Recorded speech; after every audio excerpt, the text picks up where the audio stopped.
Romanos capítulo 7, entonces vamos a leer del versículo 7 en adelante. El título del tema de hoy es La ley del pecado y la ley de Dios. Para los que están escribiendo, pueden tomar ahí nota, la ley del pecado y la ley de Dios.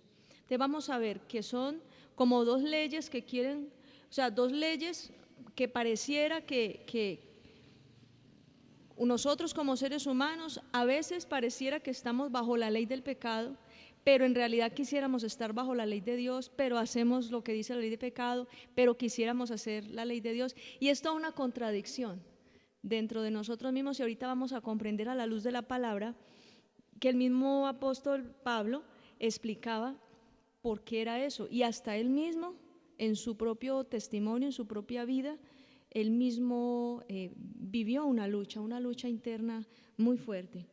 Romanos 7, ¿todos están ahí? Romanos 7, por favor empiecen a leer, todos vamos la lectura.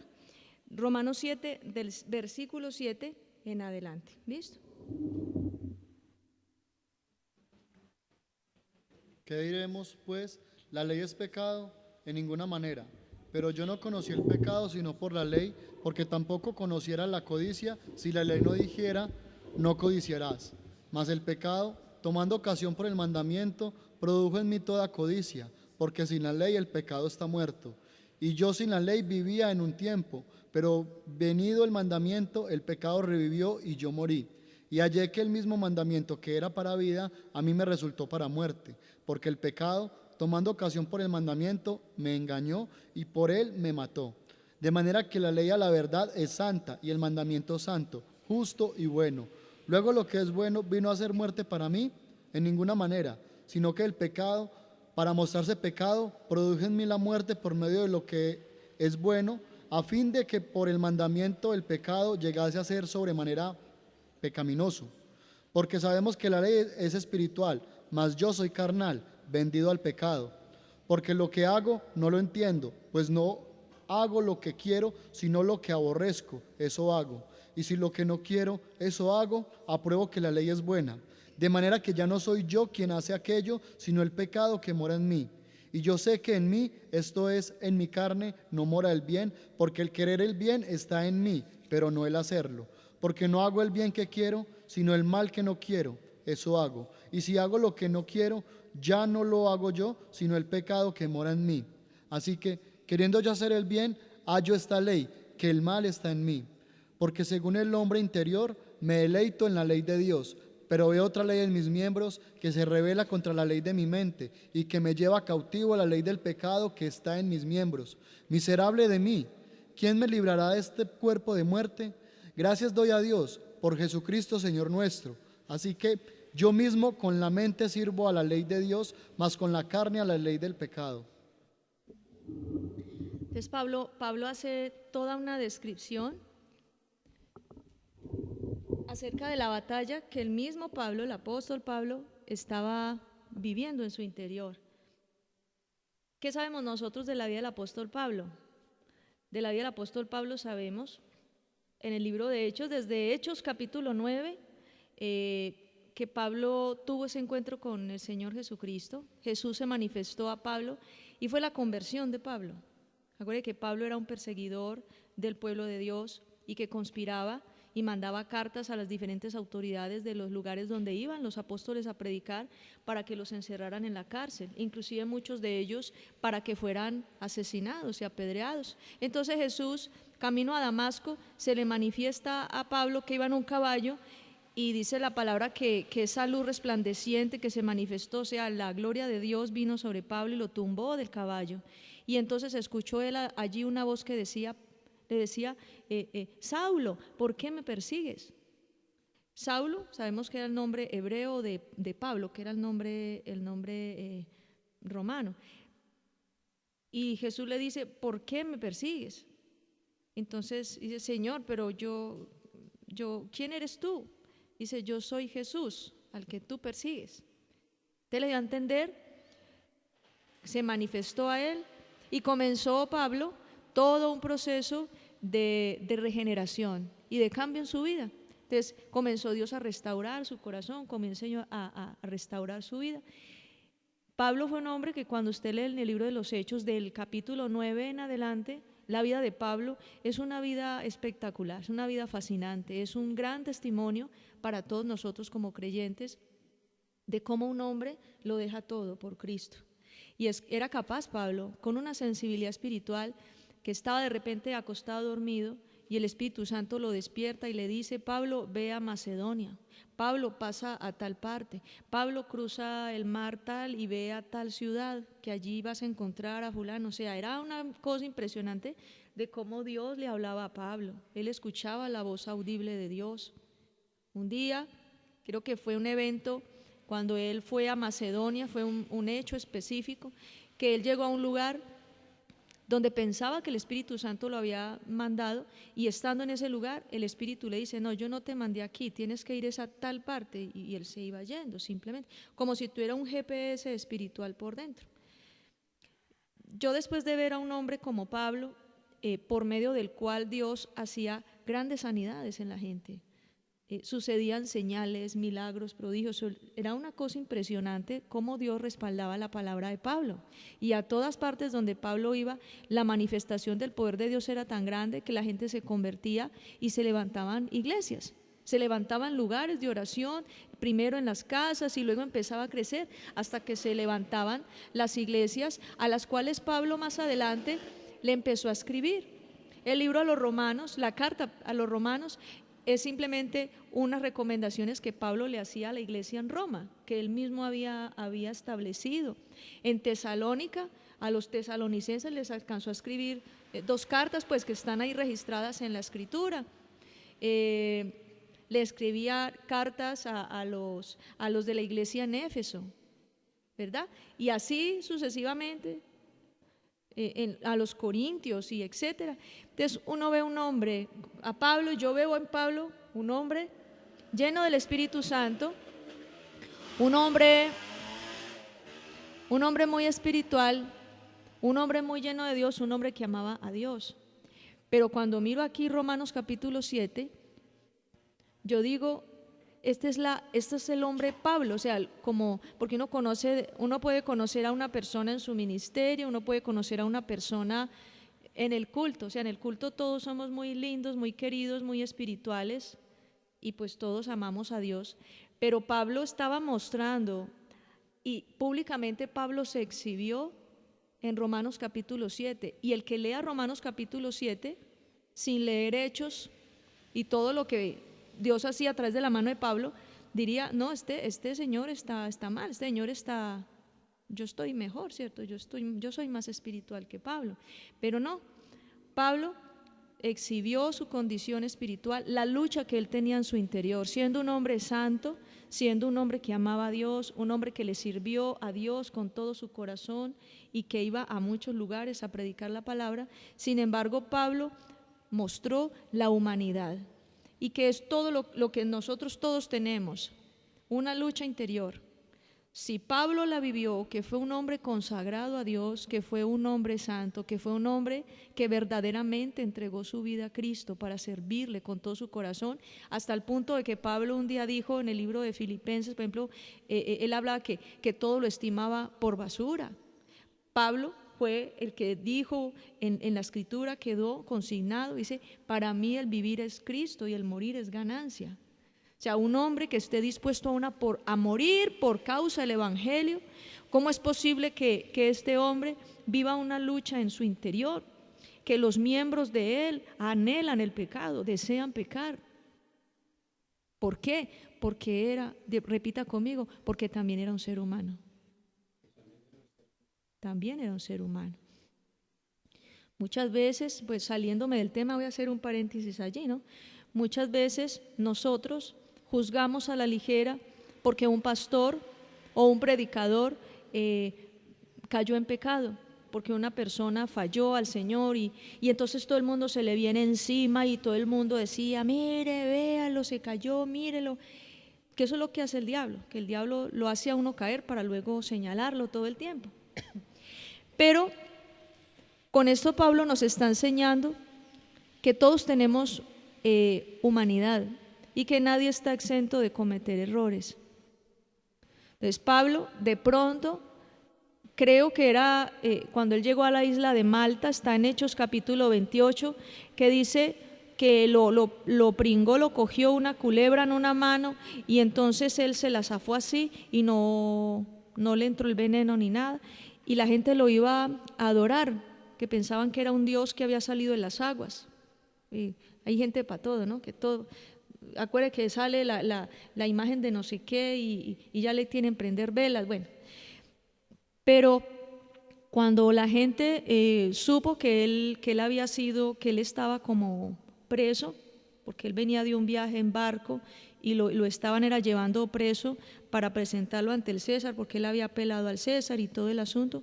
Cuando la gente se dio cuenta que estaban custodiando lo que era, supuestamente era un delincuente, que lo estaba en un proceso de juicio y que lo tenían que trasladar de un lugar a otro, pero había que cruzar el mar. Entonces la gente le dijo, ¿cómo será lo malo que hizo ese hombre que ni la justicia lo deja vivir? Pues porque lo mordió esa culebra. Entonces nosotros tendemos a juzgar a la ligera por los errores que pueden cometer los siervos de Dios. Entonces, seamos muy prudentes al juzgar a la gente, y mucho más la gente que le sirve al Señor, porque las personas que le sirven al Señor son tan humanos como usted o como yo. Las personas que le servimos al Señor, pastores, evangelistas, predicadores, maestros de la palabra, etcétera, todos somos tan humanos como aquellos que vienen a recibir la palabra. Entonces, esa humanidad el apóstol Pablo la mostró, y eso fue bueno porque al mostrar Pablo su humanidad, al mostrar Pablo sus limitaciones, lo que había dentro de él y su lucha, y las iglesias leían esa batalla que tenía Pablo, eso también les permitió a ellos no poner su mirada en Pablo, no idolatrar a Pablo, sino verlo simplemente como un ser humano, como usted y como yo, como lo somos todos. Pero me llama mucho la atención que un hombre que fue tan usado por el Señor como el apóstol Pablo, hace esta descripción de la lucha que Pablo tenía en sus miembros con el pecado. ¿Sí ve? ¿Sí ve usted a qué me refiero? Que hay una ley, y esa ley, que es llamada la ley del pecado, Pablo le dice la ley del pecado, que era una ley que no quería soltar a Pablo, no lo quería dejar en paz, lo oprimía. Esto demuestra que Pablo, un hombre lleno del Espíritu Santo y un hombre grandemente usado por el Señor, era un hombre que tenía una batalla fuerte también con su carne. Dice acá en el versículo 7, en la parte B dice, por ejemplo, no sabía lo que significa desear lo que no me pertenece, pero la ley decía, no desees lo que no te pertenece, y solo fue entonces cuando lo entendí. Habla entonces acerca de la ley. La ley de Dios nos muestra a nosotros cuál es el camino a seguir y cuál es la voluntad de Dios. Pero si nosotros, al no conocer la ley, no sabemos qué es lo que está prohibido. Entonces Pablo decía, yo no conocía que tomar lo que no era mío era malo, era pecado, hasta que en la ley apareció, no robarás. ¿Cierto? Yo reflexionaba ayer en la mañana acerca de esto. Hace un tiempo no había un reglamento que obligara a los motociclistas a usar casco protector en la cabeza para conducir. La gente andaba así con la cabeza al aire libre y se viajaba así al aire libre. El hecho de no usar casco no era infracción de la ley. ¿Por qué no usar casco no era infracción de la ley? Pues porque no había una ley que obligara a usar casco. ¿Sí me hago entender? Entonces, cuando salió la ley de que se debía usar casco y que era obligatorio el uso del casco para el motociclista, entonces cuando la persona no usaba el casco, ¿estaba qué? Infringiendo ¿qué? La ley, porque ya existía una ley. Entonces lo que dice Pablo, ¿para qué existe la ley? La ley no existe para rescatarte a ti de las consecuencias de la infracción que tú tienes que pagar. La ley solamente, la ley es buena, la ley no es mala. La ley solamente lo que hace es mostrarte que tú eres infractor. Eso es lo que hace la ley. Pero dice la palabra que la gracia de Dios, a diferencia de la ley, la gracia sí es la que nos libra del poder del pecado. Entonces, la existencia de una ley hace que aparezca la infracción. Cosas que uno no sabía que eran ilícitas, se vuelven ilícitas cuando la ley los prohíbe, cuando la ley determina que es prohibido. Otra conclusión que podemos sacar de lo que leímos ahorita es que el deseo de pecar se despierta cuando aparece la ley, porque por naturaleza nosotros hemos sido rebeldes, todos nosotros hemos sido rebeldes. Ustedes, los que son aquí, que son padres de familia, que son madres, saben, ustedes le dicen al niño, vaya, siéntese allá, y no se sienta, solamente porque hay una orden, no se sienta. Pero si usted le dice al niño que no se sienta, usted le dice al niño, cuidado, se me sienta allá, ¿qué hace el niño? Va y se sienta. La tendencia es hacer lo que le dicen que no haga. ¿Por qué? Porque por naturaleza el ser humano tiende a ser rebelde. Repita conmigo, rebelde. La rebeldía ha estado en nosotros de generación en generación. Es algo que viene desde el pecado de Adán y Eva. Es algo que ha estado arraigado en nosotros. Y por eso es más fácil, para las personas es más fácil desobedecer a la ley que obedecer. Ustedes ven cuando uno conduce, uno va por las calles y uno conduce, la manía de la gente pasar cuando el semáforo está en rojo. Es la manía de la gente. Arrancan antes de que el semáforo esté en rojo. O las personas que no les gusta hacer la fila y se hacen los que saludan a un amigo por allá adelante. ¡Ay, qué pena, se me pareció! Y ya se quedan ahí. La gente todos nosotros los seres humanos hemos tenido la costumbre de no obedecer las reglas, de ir en contra de la ley, de ir en contra de lo que es lo correcto, ¿sí o no? ¿Cierto que sí? Eso, pues no me diga, levante la mano aquí el que diga que no, porque si hay alguien aquí que no tiene problemas con obedecer y que es muy fácil y que es supremamente obediente, entonces venga y ore por mí. Porque la palabra de Dios nos enseña que todos por naturaleza tendemos a ser desobedientes y que es la carne dentro de nosotros y es el poder del pecado dentro de nosotros. Lo que dice Pablo, hay una ley dentro de nosotros, esa ley del pecado que nos incita a infringir la ley, todo el tiempo, infringir la ley, a hacer todo lo contrario a lo que se diga.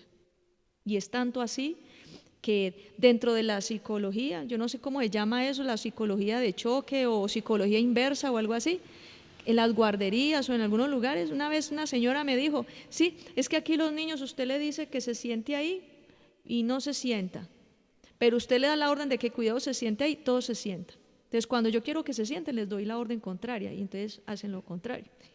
Entonces son muy obedientes a la inversa. Y así es uno, ¿no? Uno es como medio así, ¿sí?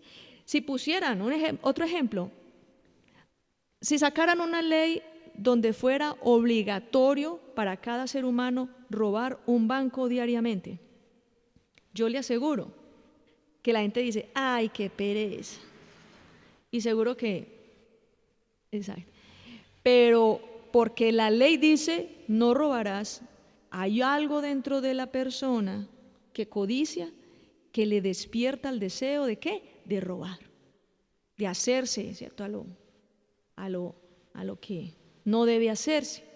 Entonces por eso la contradicción, la tendencia siempre, y es lo que dice el apóstol Pablo, la tendencia dentro de nosotros de ir siempre en contra de la ley de Dios, de ir en contra de lo que es lo correcto. Son los miembros de nuestro cuerpo los que se resisten a obedecer la ley de Dios y prefieren obedecer otra ley, que es la ley del pecado. Hay una ley dentro de nosotros que se llama la ley del pecado. Y les digo una cosa, si Pablo, con todo su amor, Pablo era un hombre que ayunaba tremendamente. ¿Y por qué Pablo ayunaba? Pablo se metía en unos ayunos tremendos. Era no porque se creía muy espiritual. ¿Sabe por qué ayunaba Pablo? Para someter la carne al gobierno de Cristo. Esa es la lucha de Pablo. Por eso cuando yo muchas veces les digo a algunas personas, les convoco para que ayunemos determinado día o determinados días, y la persona no ayuna, pero la persona tiene muchas luchas en su carne y me dice: pastora, ore por mí, así en semana, cuando usted se acuerde, no me descuide sus oraciones, porque es que yo tengo muchas luchas en el área sexual, o tengo muchas luchas con la ira, o tengo muchas luchas con la impaciencia, o tengo tal. Yo le digo: mire, yo no le veo problema de orar, pero es que el problema no es mío, el problema es suyo, y usted tiene que someter su carne al gobierno de Cristo. Entonces, si usted quiere vencer la ley del pecado que está dentro suyo, solamente hay una manera, y es que usted mismo se levante en ayuno y en oración, porque es una lucha que tienes que enfrentar. Como alguien me decía y me dio risa, pero a la final digo yo, es verdad, ¿no? Dice, es que cada uno tiene como sus propios demonios contra los que tiene que pelear. Claro que sí, hay dominios, hay poderes espirituales que te quieren controlar, que te quieren llevar a hacer lo malo, a fornicar, que te quieren llevar a robar, que te quieren llevar a agredir a los demás, que te quieren llevar a tantas cosas, a mentir, bueno, lo que sea. Entonces, ese poder del pecado, la ley del pecado que ha gobernado nuestros miembros, esa ley del pecado solo puede ser destruida a través del ayuno y la oración, a través de, obviamente, también una decisión, porque si no, ahí vas a estar aguantando hambre, puedes estar aguantando hambre hasta 40 días, te deshidratas, te brotan los ojos, pero si no tomas la decisión de dejar el pecado, aguantar hambre no sería tampoco la solución. Pero definitivamente yo creo en el poder del ayuno. Yo creo en el poder del ayuno. El ayuno definitivamente quebranta la carne. El ayuno doblega estos miembros al gobierno de Cristo. Y por eso es tan importante ayunar. Y hay personas acá, hermanos de la iglesia, que se han sometido a tiempos bien fortalecidos de ayuno y de oración y han podido vencer las batallas. No quiere decir de que tú libres una batalla y que se acabó, no, es que el diablo sigue ahí y el diablo te va a volver a buscar, el diablo te va a volver a tentar, te va a poner propuestas todavía más atractivas, porque él conoce cuáles son las debilidades de tu corazón, él sabe qué es lo que te mueve el piso. Entonces, para tratar de atraerte de nuevo, para que vuelvas a caer bajo el poder de la ley del pecado, entonces tú tienes todo el tiempo. ¿Qué hacía Pablo? Pablo dijo: por tanto, golpeo mi cuerpo y lo someto a servidumbre. No es que él se agarre a lacerarse, no. Cuando habla Pablo, golpeo mi cuerpo, se refería, yo sigo desayunando. Que estamos muy bien y tenemos paz, que ya el carácter se me arregló, o que ya me siento más paciente, o que ya, no importa, siga ayunando.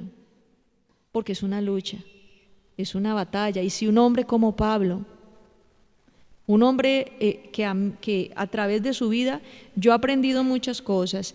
El apóstol Pablo para mí es un hombre de Dios y un hombre del cual yo he sido ministrada en muchas cosas de las que Dios a él le ha enseñado.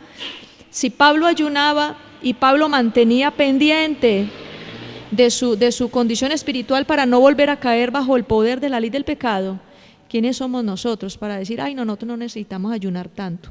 Pablo sí era más carnal que yo, no, nada que ver, ¿cierto? Muchas corrientes. ¿Por qué les hablo de esto? Porque hoy en día les voy a decir algo con mucho amor, pero recíbanlo en su espíritu, recíbanlo con sabiduría del Señor. Hoy en día la tendencia de la iglesia cristiana en el mundo en general es a facilitar el camino, que la gente cada vez se sienta más cómoda en los templos, que la gente cada vez se sienta más acomodada consigo misma. Ya no se habla casi del pecado en algunos lugares, ya no se anuncia el regreso del Señor Jesucristo. Hay iglesias hay gente que ni siquiera le han enseñado que Jesús va a regresar, que tenemos que prepararnos para su regreso. Eso Ya en los púlpitos no se está predicando eso, ya no se está predicando acerca del pecado. La gente piensa que el infierno ya ni existe, que eso ya Cristo lo llevó en la cruz del Calvario. O sea, cosas extrañas, y que yo he tenido la oportunidad con algunas personas cristianas de otras iglesias, me preguntan, yo me siento y mire, es que la palabra de Dios dice esto y esto y esto, y que hay un fin. Viene un fin para toda la humanidad, viene un juicio, viene un infierno. Hay algo de lo que Dios nos estaba rescatando. Por eso es que Jesús vino a salvar. La palabra salvación, si no hubiese un peligro, pues no tenían de qué salvarnos, ¿cierto? Desde el Señor nos salvó, era precisamente porque había un peligro. Entonces las iglesias hoy en día, lastimosamente, cada día la tendencia es facilitarle más el camino a las personas, que se sientan más cómodas. Y eso es un peligro, porque cuando nosotros nos sentimos cómodos, entonces empezamos a acomodarnos a nuestra manera de vivir de antes, y entonces la ley del pecado va a seguir gobernando, y vamos a seguir rendidos al pecado. Y podemos estar cantando en la iglesia muy bonito, podemos estar haciendo muchas cosas para el Señor, pero nada nos ganaríamos si la ley del pecado nos sigue a nosotros gobernando. Entonces, todo eso, o sea, toda esa liviandad que se ha venido manifestando en la iglesia cristiana, la liviandad, la tendencia a que no se preocupe, siga en ese proceso. Si usted le es infiel a su esposa y tiene amante, ya no se vea con su amante todos los días, véase solo los fines de semana, pues algo así, tan querido, ¿cierto? Tan fiel, que ya no es todos los días, sino el fin de semana. Entonces, o el que dice, no, ya no robe millones, robe de a 100,000 pesitos. Entonces, a eso me refiero, de que termina uno de descarado, bajándole supuestamente a la intensidad del pecado, y como sabemos que el pecado no tiene tamaño, de todas maneras estamos mal. Así hagamos mucho o poco, con mucha frecuencia, poca frecuencia, el pecado nunca dejará de ser pecado. El pecado es porque es y punto. ¿De dónde viene esa liviandad en la iglesia cristiana? ¿De dónde viene esa tendencia a que la gente ignore el poder del pecado, no enfrente y no luche contra el pecado en ayuno y oración, sino que simplemente se limiten a ir a una iglesia un domingo, cantar bien rico, a sentirse en reposaditos, y ya se van para la casa, y el resto de la semana siguen luchando contra esa ley en sus miembros? Hace mucho tiempo el diablo pervirtió desde el huerto del Edén la creación de Dios. Acuérdense que Adán y Eva cayeron en pecado por causa de la desobediencia, comieron del fruto que no debían comer, pero de ahí en adelante vemos la tendencia del hombre de no obedecer a Dios, o de obedecerlo a medias. Esa obediencia a medias es desobediencia. Obedecer a medias es desobediencia, ¿cierto? Cuando usted que tiene ahí a su niño, usted le da al niño 2 órdenes y una la obedece y la otra no, ¿usted puede sentirse contenta, satisfecha? ¿No? Entonces, si una madre o un padre no se siente satisfecho, ¿usted cree que usted podría satisfacer y complacer a Dios si hace unas cositas y otras no? ¿Usted qué cree? ¿No? ¿Cierto? Entonces, vamos a hablar acerca de una de las fuertes, ¿eso cómo se llama? Fuerte corriente filosófica o tendencia ideológica que se está moviendo en el mundo y que aún ha permeado a las iglesias cristianas y bueno, hay muchas corrientes filosóficas y religiones que han explotado la ley del pecado y han establecido sistemas de vida, sistemas morales, donde la ley del pecado es la que gobierna. Entonces han hecho toda una distorsión, todo lo contrario a lo que Pablo dijo. A esto es lo que les voy a explicar. Hay una corriente filosófica que tuvo origen en Grecia, llamada el hedonismo. Para los que están ahí apuntando, hedonismo con H, hedonismo. ¿Qué es el hedonismo? Es una corriente filosófica de la Grecia antigua, y escuchen bien lo que determina el hedonismo. El hedonismo determina que el placer es el fin y fundamento de la vida, el placer. El no negarnos al placer en todas sus manifestaciones. Dentro del hedonismo hay varias escuelas filosóficas que se levantaron. Una de ellas es no voy a hablarles del origen ni los fundadores, nada de eso, porque igual eso no importa, es solamente para que ustedes tengan ahí conocimiento de esto. La cirenaica, la escuela cirenaica dice que los deseos personales debían satisfacerse de inmediato sin importar los intereses de los demás. La escuela de los epicúreos es otra escuela del año 340 a.C., donde determina que la felicidad, ¿qué es la felicidad? Ellos dicen que la felicidad es el continuo placer, alejarse del dolor y evitar la aflicción. ¿Cómo les parece esa definición de felicidad? Continuo placer, alejarse del dolor y evitar la aflicción. Entonces, ¿qué nos está mostrando a nosotros el hedonismo? Un camino totalmente distinto al camino que el Evangelio nos muestra. Hay líneas religiosas, sectas, grupos religiosos que tienen fundamento en el hedonismo, de una manera muy sutil, aunque cargan Biblia y aunque leen la Biblia.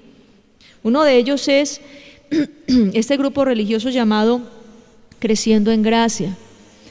¿Qué decía este grupo religioso Creciendo en Gracia?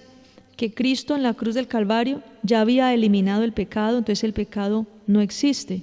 Entonces todo lo que tú hagas ya no es pecado, o sea, puedes hacer lo que quieras.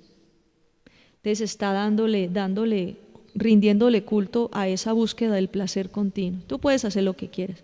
Que tú eres una muchacha muy joven, muy linda, muy bonita, y viste un hombre casado, te gustó, tú puedes tener relaciones con él, puedes irte a vivir con él, dañar ese hogar, porque es que tu placer está por encima de lo que, ¿cierto? Del respeto al prójimo y de lo que Dios determina en su palabra.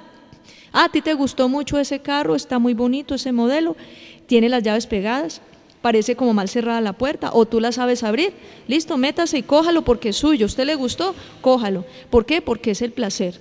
Satisfacer el placer es lo que yo quiero. Satisfacer mis deseos por encima de los demás. Entonces la gente puede hacer todo esto. La oración fuerte al Espíritu Santo. Eso es una secta religiosa que salió en Brasil. Ellos son los que dicen, pare de sufrir. ¿Se han escuchado por ahí? Pare de sufrir. Y la Biblia, la palabra del Señor no nos está hablando de pare de sufrir. Dice, Jesús, en el mundo tendréis aflicción, pero no temas que yo he vencido al mundo. Es un lugar donde una iglesia supuestamente que se hace llamar cristiana, y a ti te van a decir, si tú vienes a la iglesia vas a parar de sufrir. Pues eso es una gran mentira, porque mientras el diablo esté moviéndose en este mundo, te va a estar haciendo la guerra. Satanás va a tratar de destruirte, Satanás va a tratar de acabar contigo, Satanás va a tratar de una manera u otra de siempre estarte afligiendo, si tú estás haciendo lo correcto y si tú estás siguiendo a Cristo. Hay otro grupo religioso llamado los niños de Dios, o la familia de Dios, o la familia, del amor. Esta es una secta religiosa tremenda porque un hombre, supuestamente que Dios le dio la revelación que el incesto no es pecado y que a Dios le gusta el sexo. Y entonces en esa secta religiosa la mayoría de los miembros son niños y adolescentes, son jovencitos. Y todos esos niños y adolescentes tienen relaciones sexuales con el pastor. Así, y quedan en embarazo, y los mismos niños que se levantan también tienen relaciones con el pastor. O sea, es algo perverso. Pero lo que les estaba hablando ahora, el placer a todo costo, a cualquier precio. El Islam,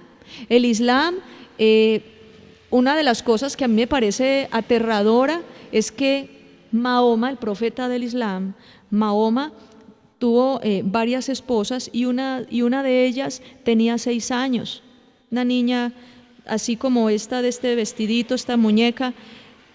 ¿Qué va a hacer un hombre de 50, 60 años con una niña de estas? Que podría ser muy bien el abuelo.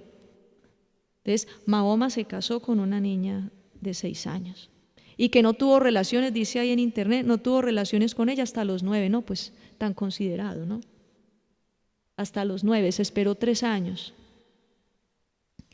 ¿Qué puede hacer un hombre con una niña? Y cuando ustedes miran, todos los musulmanes en internet y en las noticias, es muy común las noticias donde un hombre anciano, se casa con niñas así de esa edad, o niñas así como esta otra niña. Entonces, ¿qué es lo que están buscando ellos?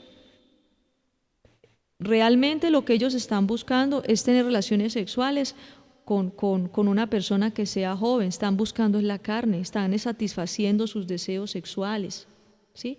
Un hombre maduro, un hombre adulto, un hombre anciano, ¿por qué busca una niña?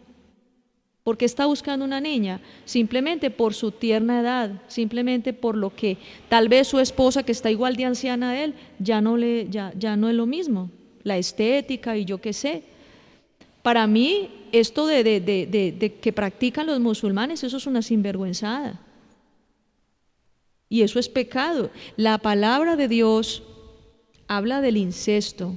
En el libro de Levítico, creo que en el capítulo 18 o 19 de Levítico habla precisamente de la conducta sexual. Y dentro de la conducta sexual hace la palabra de Dios una explicación, leyes sobre las relaciones sexuales. Y dice, no traigas deshonra sobre ti teniendo relaciones sexuales con tu nieta. No importa si ella es hija de tu hijo o de tu hija, no tenga relaciones con la hija de tu madrastra. Y dice, no tenga relaciones sexuales. Ahí habla toda una lista de relaciones sexuales. Entonces, un hombre de estos adultos tener relaciones sexuales con una niña, eso es pecado. Eso es pecado. Pero en la religión musulmán es muy natural. Hoy en día hay hombres que se casan, es muy común, se casan, y no con una, sino con varias niñas así, en su tierna edad. Se las llevan a vivir con ellos, se casan con ellas.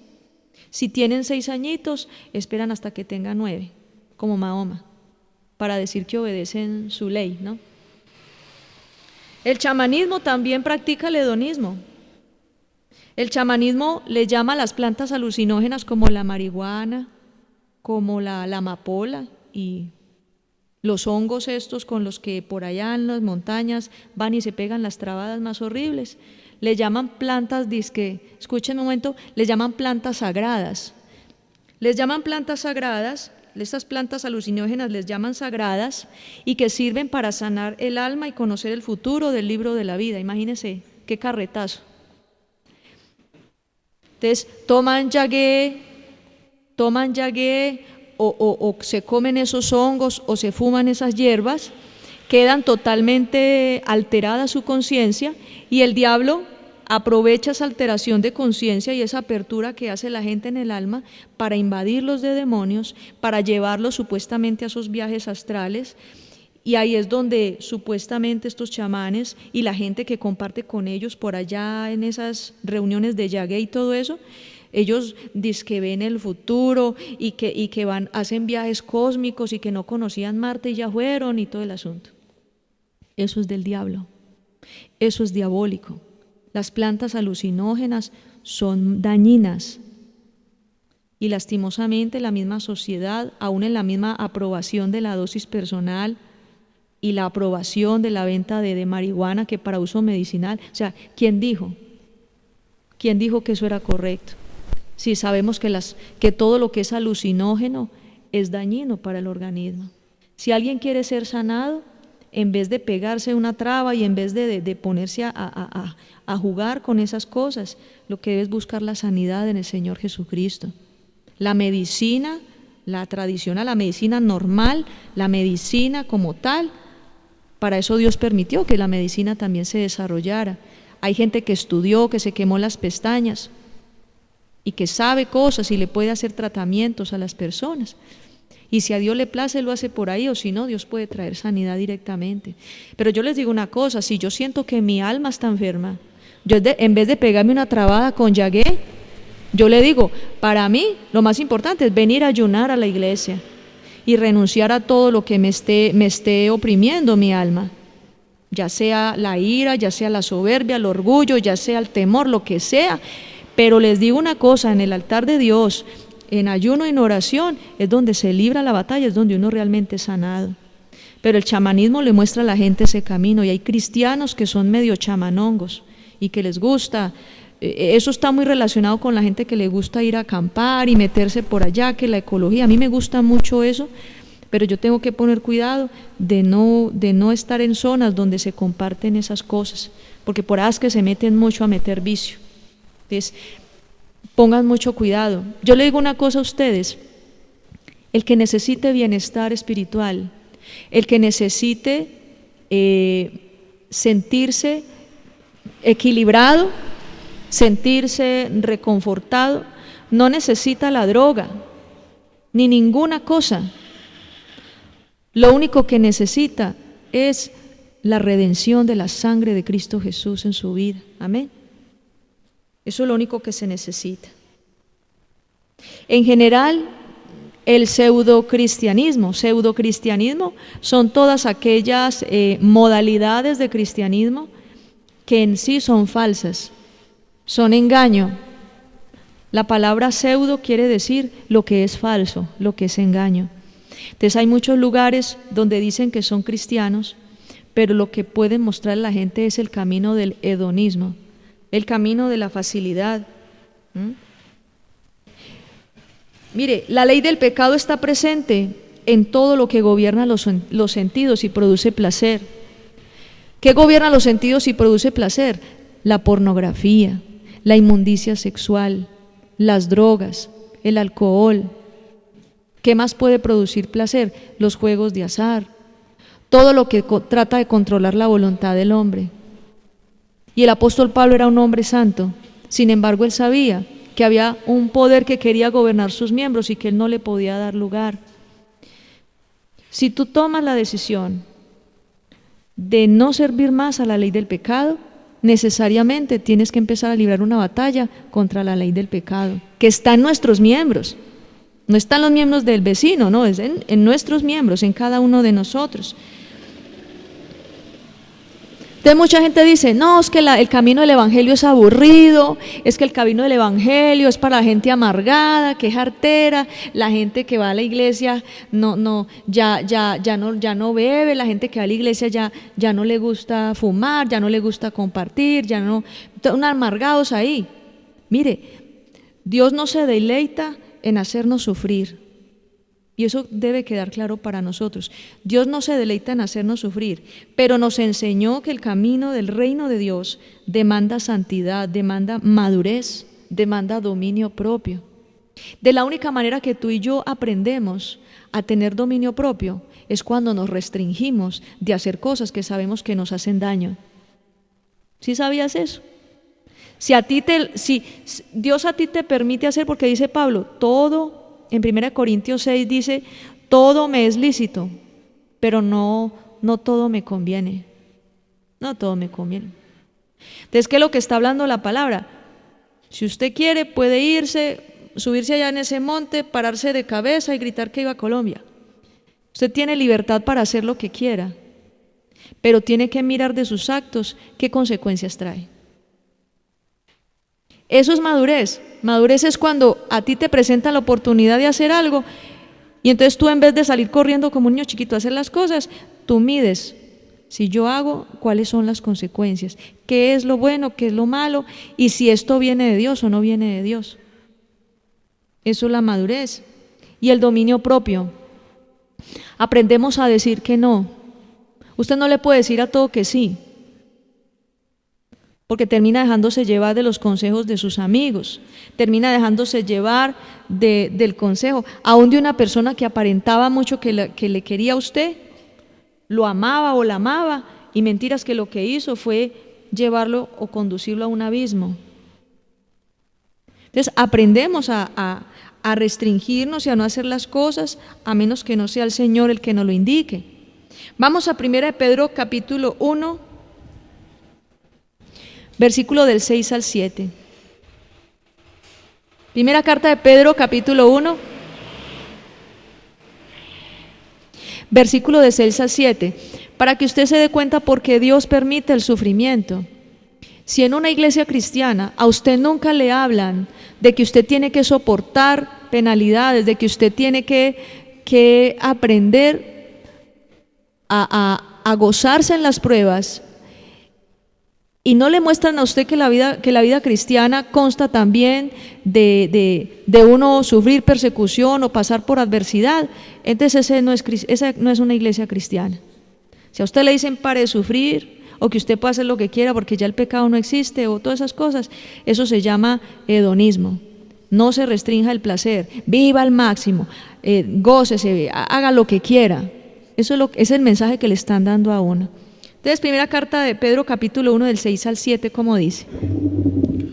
En lo cual vosotros os alegráis, aunque ahora por un poco de tiempo, si es necesario, tengáis que ser afligidos en diversas pruebas, para que sometida a prueba vuestra fe, mucho más preciosa que el oro, el cual aunque perecedero se prueba con fuego, sea hallada en alabanza, gloria y honra cuando sea manifestado Jesucristo.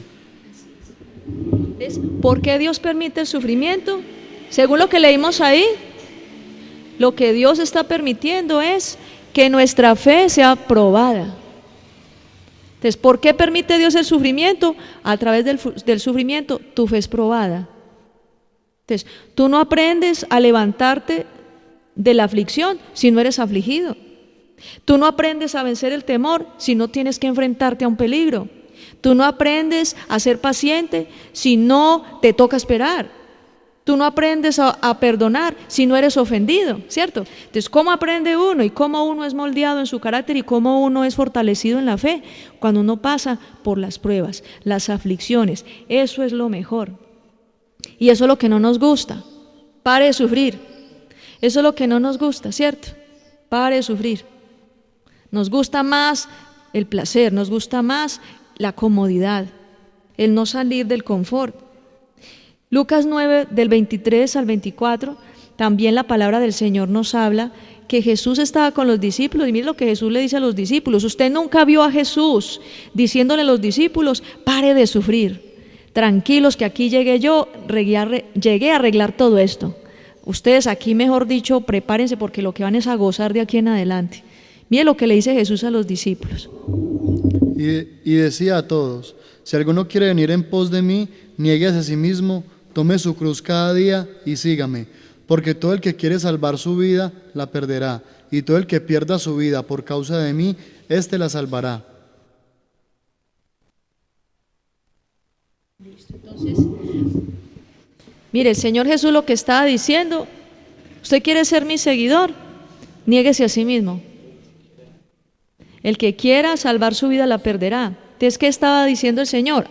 Si para usted es tan importante su vida, su ego, su amor a sí mismo o a sí misma, si usted se quiere mucho, te tengo una mala noticia, que usted para ser mi seguidor tiene que humillarse, tiene que ser humillado, tiene que ser triturado.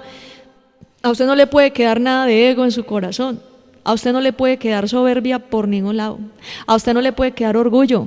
A usted no le puede quedar altivez. A usted no le puede quedar nada más que la dependencia de mí. Eso es lo que está diciendo el Señor Jesucristo. Ese es el verdadero evangelio.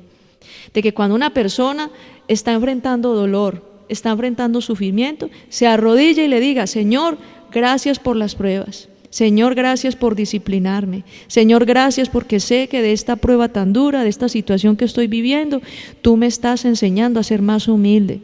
Me estás enseñando a ser más paciente, me estás enseñando a no amarme tanto a mí mismo o a mí misma, sino a amarte a ti.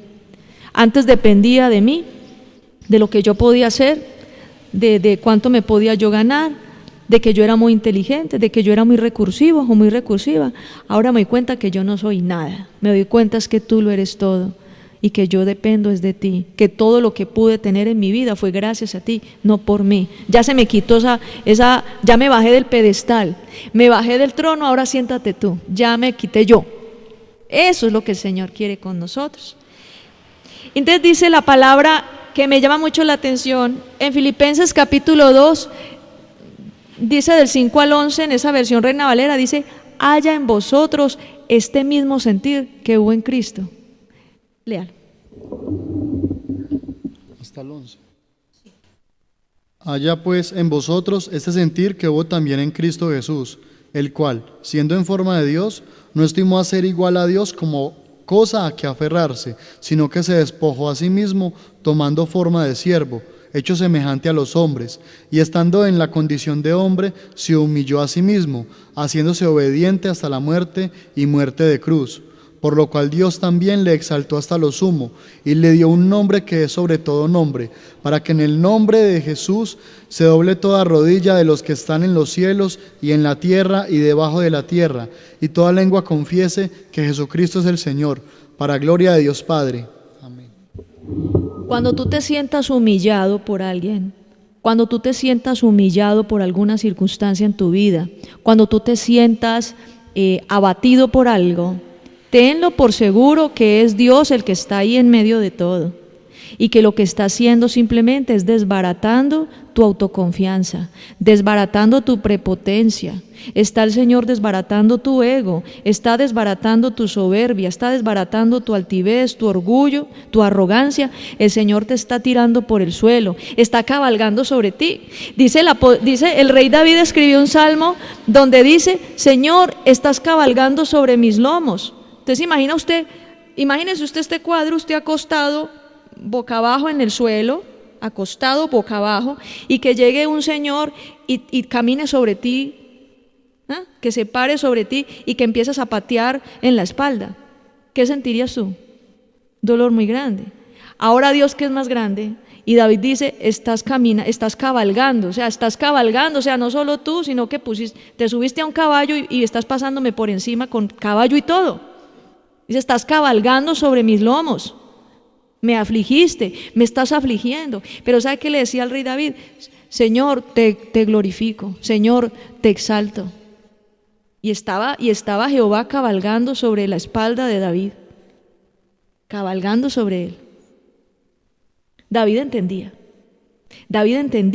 que no podía seguir sirviendo a la ley del pecado, y por eso Dios lo estaba afligiendo. Dios nos ama tanto que a través de las aflicciones, que a través de las humillaciones que hemos tenido que soportar, y que a través de tantas cosas, el Señor sigue moldeando. Repite conmigo: Dios sigue moldeando mi carácter. Entonces dice: haya en vosotros este mismo sentir que hubo en Cristo. Y empieza a describir Pablo cuál es ese sentir. Entonces Pablo dice: Él era Dios, se despojó de su condición de Dios, se hizo hombre, se humilló hasta la muerte y muerte de cruz. Entonces, ¿qué es lo que Dios dice? Tú debes compartir el mismo sentir de Cristo. Y entonces yo, como ser humano, yo digo: Señor, ¿y cómo comparto yo? O sea, ¿cómo es ese sentir aquí también? Yo quiero ser como Cristo, y yo quiero ser tu discípula, tu seguidora. Antes niéguese a sí misma. Entonces, que haya el mismo sentir en ti que hubo en Cristo.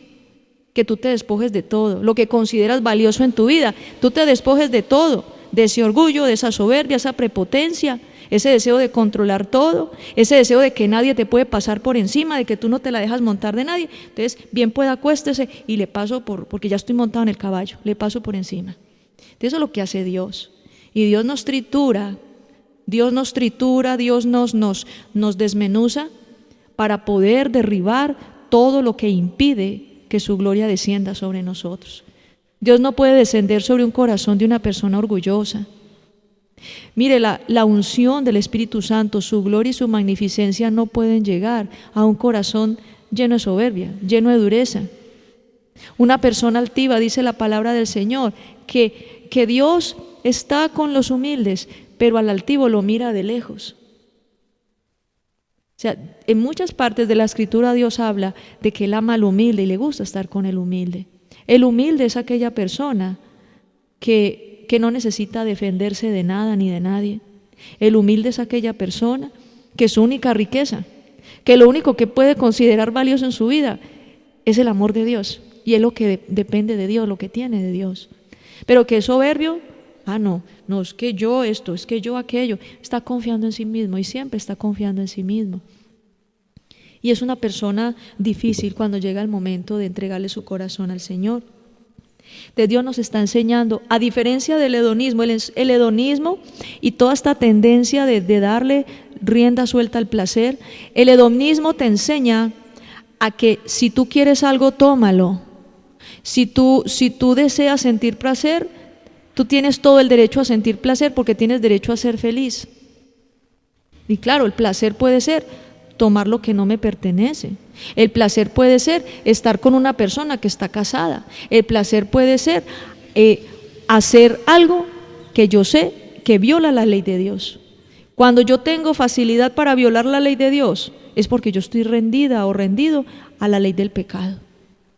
De lo que el Señor quiere hacer es que nosotros seamos libres de la ley del pecado y que podamos rendirnos a la ley de Dios. Para concluir, Romanos 7, vamos ahí todos a Romanos 7, del 24 hasta el 25. Romanos capítulo 7, del 24 hasta el 25. Miserable de mí, ¿quién me librará de este cuerpo de muerte?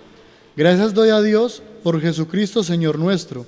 Así que yo mismo con la mente sirvo a la ley de Dios, mas con la carne a la ley del pecado. Entonces mire esta conclusión que hace el apóstol Pablo. Si mi carne le gusta es servir a la ley del pecado, usted nunca va a ver la carne, su naturaleza carnal, nunca va a decir, ay no, qué rico ir hoy al culto, qué rico ir a ayunar, ¿cierto? La ley de la carne dentro de uno no va a decir, ay, hace días que no oro, que no leo la palabra, qué bueno leer la Biblia. No, la carne no va a decir eso. Y mire que muchas personas, a mí me da risa porque algunas personas que visito esto, eso mejor dicho, ¿cómo le fue?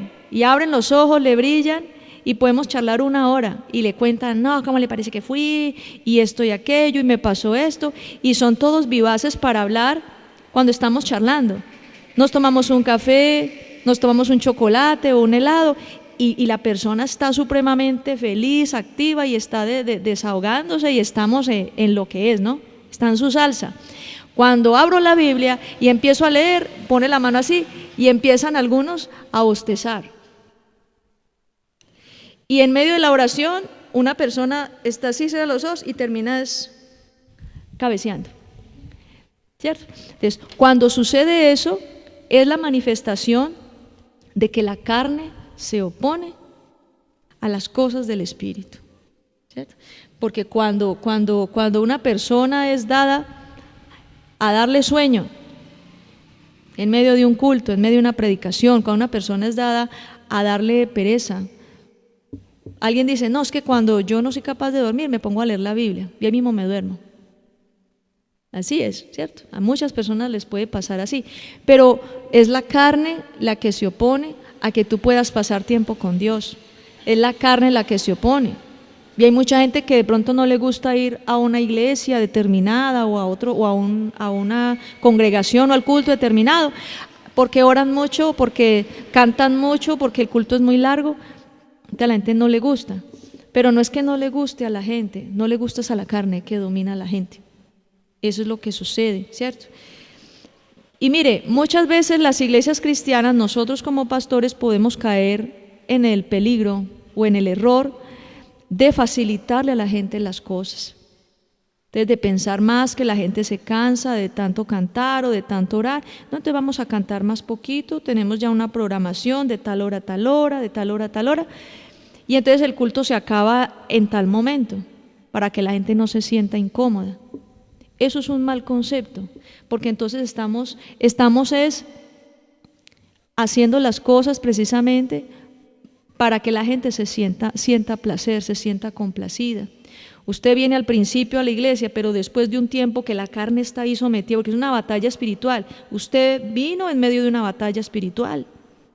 No es porque la carne quiso venir, la carne está ahí.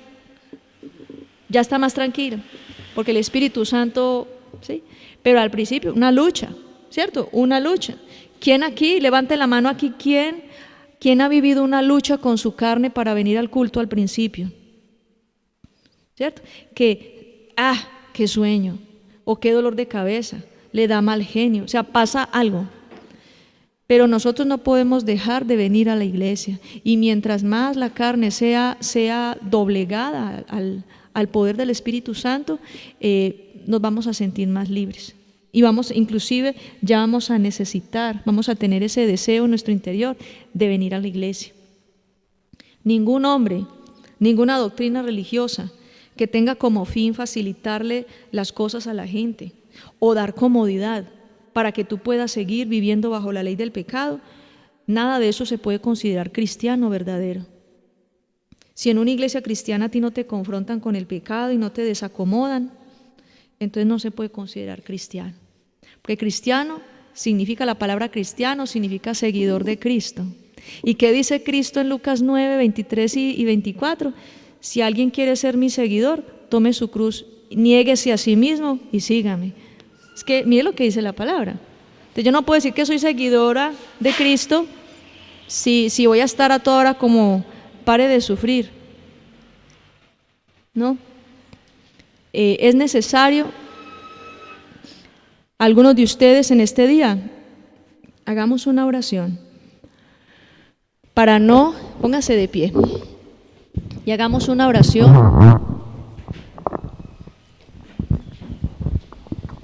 para no servir al poder, a la ley del pecado, sino a la ley de ¿qué? Amén, a la ley de Dios.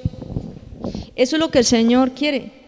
Pablo dice entonces, miserable de mí, ¿quién me podrá librar de este cuerpo de muerte? O sea, esta carne, estos miembros quieren pecar, ¿cierto?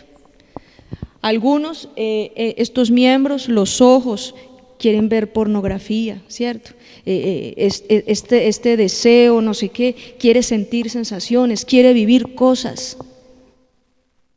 Pero eso es la carne rendida a la ley del pecado. Nosotros tenemos que tomar una decisión.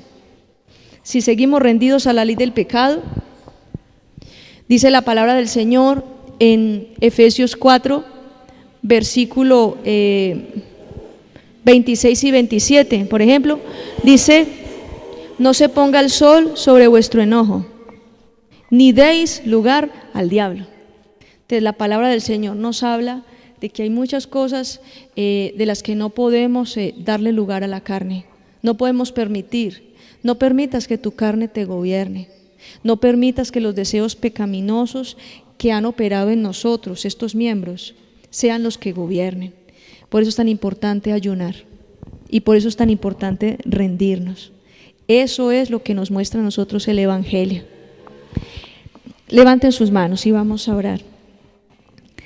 Señor Dios, gracias por tu palabra, por tu gran misericordia, Señor, y por enseñarnos que aunque nuestros miembros han querido estar rendidos a la ley del pecado, dice tu palabra que tú, Señor Jesucristo, venciste la ley del pecado en la cruz del Calvario. Nos has dado a nosotros la oportunidad para poder también vencer la ley del pecado. Por eso dice tu palabra en Filipenses 2, haya en vosotros este mismo sentir. Señor, queremos ese mismo sentir, negarnos a sí mismos, Señor, hacer tu perfecta voluntad. A pesar de lo que suceda, Señor, a pesar de las tentaciones, Señor, que vengan a nuestra vida, queremos seguir adelante. Dile conmigo: Señor, quiero seguir adelante. Señor, yo quiero seguir adelante. Amado Señor, hoy tomo la decisión de vivir para ti, Señor, de tomar la cruz y seguirte a ti, porque tú eres lo que yo quiero. Tú eres lo que yo quiero. No es el placer, no es satisfacer mis deseos, lo que verdaderamente es para mí la felicidad. Mire, nosotros hemos hecho, cierra ahí sus ojitos, sigan orando. Nosotros toda la vida vivimos para satisfacer los deseos de nuestra carne. Nosotros siempre vivimos en función de los placeres, buscando el placer sexual, el placer de tener dinero, el placer en todas sus formas. Siempre lo estuvimos buscando y nunca fuimos felices. Nunca fuimos felices hasta que llegó alguien y nos habló de Cristo. Nunca fuimos felices. Entonces, satisfacer el placer de nuestra carne no es la felicidad. Dios nos ha demostrado esto. Y si alguno de ustedes es consciente de ello, ¿qué tal si en esta hora usted le ora al Señor con todo su corazón para renunciar a todo aquello que en sus miembros ha querido hacerle pecar, a todo aquello que en sus miembros ha querido rendirle a la ley del pecado? Dígaselo al Señor. Esta es la oportunidad para renunciar. Ahí usted con Dios, órele al Señor, y esta es la oportunidad de renunciar. Esto que se había levantado sobre tu vida, esto que te había estado gobernándote, este es el tiempo y la oportunidad para renunciar, porque dice la palabra de Dios que el Señor Jesucristo venció el poder del pecado. Él ha vencido el poder del pecado, y en la cruz del Calvario Él venció lo que nos gobernaba por su gran amor. Señor, declaro en el nombre poderoso de Jesús que es quebrantado en esta hora, Señor, todo poder de pecado, todo lo que quiera levantarse contra la iglesia, todo lo que quiera levantarse, Señor, contra todos los que están escuchando, Señor, esta enseñanza, y que con fe están rendidos ante tu presencia, pidiéndote perdón, Señor, porque no es el placer nuestra verdadera felicidad. Para nosotros la verdadera felicidad es hacer tu voluntad, aunque no lo entendamos, Señor, aunque nos duela, aunque hacer tu voluntad nos pueda generar lágrimas, porque tengamos que renunciar a cosas que pensamos que eran valiosas, pero es mejor hacerlo, mi hermano, es mejor hacerlo, es mejor renunciar a aquello que pensabas que era bueno, aunque te cause dolor, por causa de Cristo, por causa de ganar a Cristo. Es mejor que pierdas tú aquello que te hace a ti fracasar en la vida cristiana, aquello que te quiere apartar del camino. Es mejor renunciar a ello por causa de ganar a Cristo. Dile: Señor, yo prefiero a Cristo, yo prefiero hacer tu voluntad, yo prefiero, Señor mío, seguirte a ti. Hoy tomo la decisión de seguir a Cristo. Declaro en el nombre poderoso de Jesús destruida toda debilidad, Señor. Ahora mismo en el nombre de Jesús declaro el poder del Espíritu Santo de Dios quebrantando toda debilidad, quebrantando toda obra del diablo. Destruyo en el nombre de Jesús y echo fuera ahora mismo todo engaño, toda mentira, todo lo que quiera, Señor, hacer creer que no es posible dejar el pecado. Señor, declaro en el nombre de Jesús nuevas fuerzas. Levanta tus manos. Declaro, Señor, ahora mismo sobre la iglesia nuevas fuerzas. Declaro ahora en el nombre de Jesús tu perdón, tu gracia y tu misericordia, que tú venciste al pecado en la cruz del Calvario y ahora vences la ley del pecado que habita en mí, Señor. Que todo, Señor Jesucristo, todo, Señor mío, te pertenece a ti.